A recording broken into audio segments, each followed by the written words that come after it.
আমার ভাইয়েরা, একটা কলা আপনি কিনলেন, এক জোড়া কলা আপনি কিনলেন 60 টাকা দিয়ে, 6 টাকা দিয়ে। এই 6 টাকা দিয়ে কলাটা কিনে, এক জোড়া কলা আপনি 6 টাকা দিয়ে কিনে বিক্রি করলেন 20 টাকা, 24 টাকা পর্যন্ত। এটা কিন্তু সুবর্ণচর এরকম ডাকাত নাই, আছে না নাই?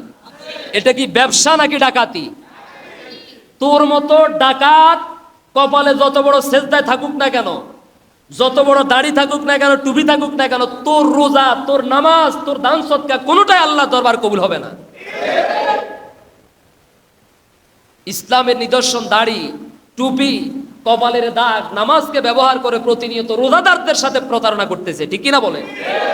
6 টাকা দিয়ে কলা কিনে 12 টাকা বিক্রি করতে পারেন আপনি, সর্বোচ্চ অর্ধেক অর্ধেক লাভ করতে পারেন, ঠিক না?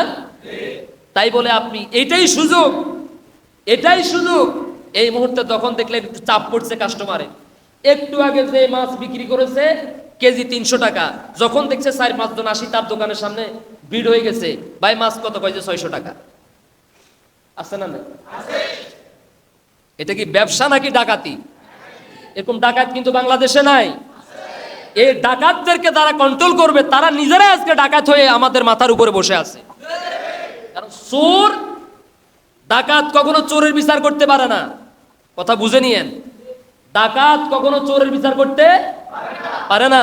প্রতিটি রন্ধ্রে রন্ধ্রে, চেয়ারে চেয়ারে আজ ডাকাত গুলো বসে আছে, আমাদেরকে নিয়ন্ত্রণ করছে। কে কারে দেখবে?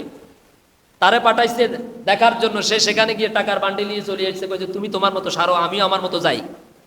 স্যার আপনিও বাঁচেন, আমাদেরকেও, একটা কথা আছে না দেশে, আপনিও চলেন আমাদেরকেও।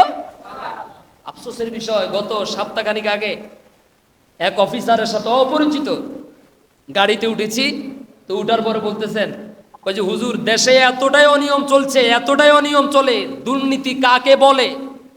দুর্নীতি ছাড়া তো চলতেই পারে না।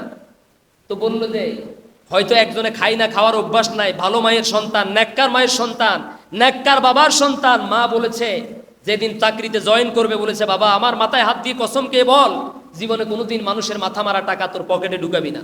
এরকম মা আছে না নাই? আল্লাহ তোরে যা দেয় এটা দিয়ে চলবি, কখনো ঘুষের টাকা হাত দিয়ে ধরবি না, দুর্নীতি করবি না, প্রয়োজনে ভিক্ষা করে খাবি। এমন মা আছে না নাই? এমন আদর্শ বাবা আছে না নাই?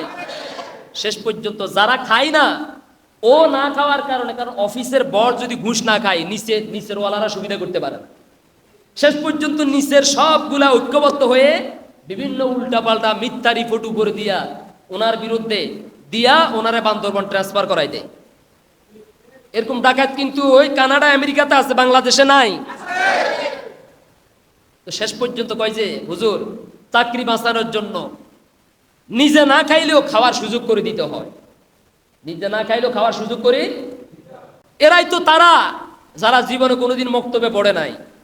এই ঘুষখোর দুর্নীতিবাজ ডাকাতগুলো তারা যারা জীবনে কোনোদিন আল্লাহর কোরআন হাত দিয়ে ধরে নাই, যাদের ভিতরে ইসলামী আদর্শ নাই, মূল্যবোধ নাই, ধর্মীয় অনুভূতি যাদের ভিতরে কাজ করে না, আল্লাহর ভয়, রাসূলের ভালোবাসা যাদের ভিতরে নাই, না থাকার কারণেই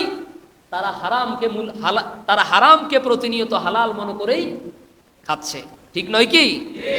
আমার ভাইয়েরা, আল্লাহ তাআলা যেন আমাদেরকে বুঝার তৌফিক দান করেন।